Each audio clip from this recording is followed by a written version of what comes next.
नमस्कार। विश्व गुरु हिंदुस्तान की धरा पे धर्म का खतरा मंडरा रहा था। चहुं ओर से धर्म पे हमले किए जा रहे थे। कहीं कोई धर्म बदलवा रहा था तो कहीं जिहाद का मल्टीपल कलर पैकेज लॉन्च हो रहा था। हर रात इस खतरे की घंटी को घंटा समझकर हमारे न्यूज एंकर बजाने लगे थे। इन लंपट एंकराओं की आवाज अब स्वर्ग की शांति में भी खलल डालने लगी थी। तभी श्री कृष्ण ने नारद जी को बुलाकर आर्यव्रत की खोज खबर लेने की बात रखी।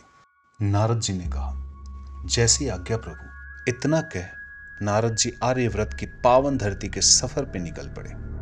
आर्यव्रत का भ्रमण करने के बाद नारद जी पुनः स्वर्ग की ओर प्रस्थान किए।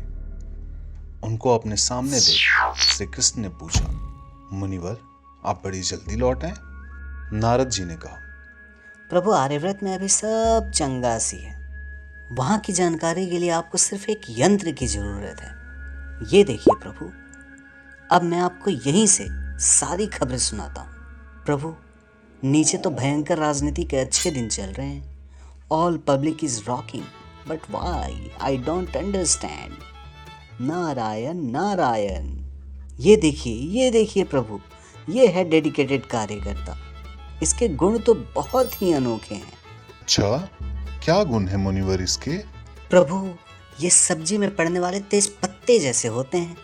जैसे सब्जी बनाते समय सबसे पहले तेज पत्ता डाला जाता है और खाते समय सबसे पहले उसे ही निकाल फेंका जाता है, ठीक वैसे ही इन डेडिकेटेड कार्यकर्ताओं का जीवन होता है। नारद जी की बातें सुन श्री कृष्ण ने सवाल किया, तो क्या आर्यव्रत में सबकी हालत तेजपत्ते जैसी हो गई है मुनिवर? ये सुन नारद जी ने कहा, नहीं प्रभु, वहाँ एक बिरादरी हिंग जैसी है। चुटकी भर का काम और सारा का सारा मलाई माल अपने नाम। अच्छा, ये कौन है मुनिवर? प्रभु, जिनकी चिल्लम चिल्ली से आपकी नींद खराब हो गई है ना, ये वही है प्रभु। इनको आर्यव्रत में गोदी मीडिया कहते हैं। यहाँ पे कोई गुल्लू है तो कोई कचरा कुमार, कोई ईमानदार ओम कश्यप है तो कोई चीप त्रिपाठी। यहाँ पे बागड़ बिल्ला भी है प्रभु, और सुधीर तिहाड़ी भी। आर्यव्रत को बर्बाद करके इन्होंने अपना घर आबाद कर लिया है प्रभु। बेहद चालाक किस्म के होते हैं ये। अच्छा मुनिवर, फिर ये जनता के सेवक क्या कर रहे हैं? प्रभु, इसका तो क्या ही कहना। ये है नेता। इसको पता ही नहीं है क्या काम है, क्या करना है।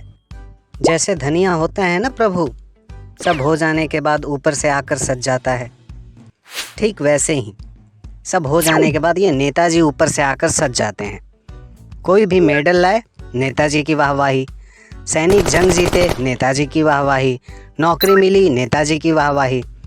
और तो और प्रभु, अगर नेताजी को जरा से भी तकलीफ हो जाए तो पूरा मुल्क मिलकर किसी की भी हत्या कर सकता है, चाहे वो 85 वर्ष का बुढ़ा ही क्यों ना हो।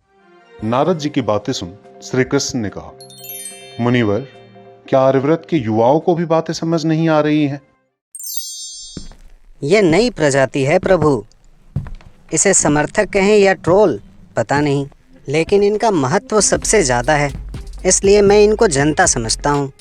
और आजकल आर्यव्रत की जनता को चाय बहुत पसंद है प्रभु। और जैसा कि आप जानते हैं, चाय में स्वाद के लिए अदरक का अपना ही महत्व है। तो प्रभु, बात ऐसी है कि जैसे अदरक को सबसे पहले कूटा जाता है, वैसे ही जनता को भी। और स्वाद आने के बाद जैसे अदरक को छानकर सबसे पहले कूड़ा में फेंका जाता है, वैसे ही सत्ता में आने के बाद जनता का हाल होता है। लेकिन मजाल है जो अदरक कभी कोई शिकायत करे। सब अपने अपने ब्रांड के नेता के द्वारा कूटे जाने और छाने जाने के लिए बेताब बैठे हैं प्रभु।